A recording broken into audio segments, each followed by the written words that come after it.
Как още можеш да разпознаеш кармичните отношения?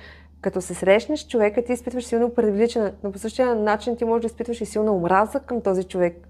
Имаш чувството, че не можеш да живееш с него, но в същото време и без него не можеш да живееш. В теб се появява вътрешен конфликт. Колко повече задачи имате да решавате, толкова по-силни ще бъдат позитивните и негативните чувства. Ако искаш да прекратиш кармичните отношения, задачата ти е да простиш, да изцелиш ситуациите във връзката ви. Как да разбереш дали кармичната връзка е изцелена? Ти ще престанеш да изпитваш болка. Може самият човек да ти липсва, но ти вече няма да чувстваш болезнени емоции. Има вероятност вие да отработите вашите отношения с партньора ви.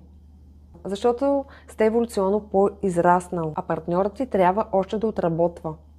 Ако ти си ги отработила, тези ситуации повече няма да се повтарят. Но ако той не ти е простил, на него ще му се наложи да изпитва отново и отново същите ситуации, защото Вселената не е напразно ни изпраща тези взаимоотношения. Всичко това ви се изпраща, за да може душата ти да еволюира.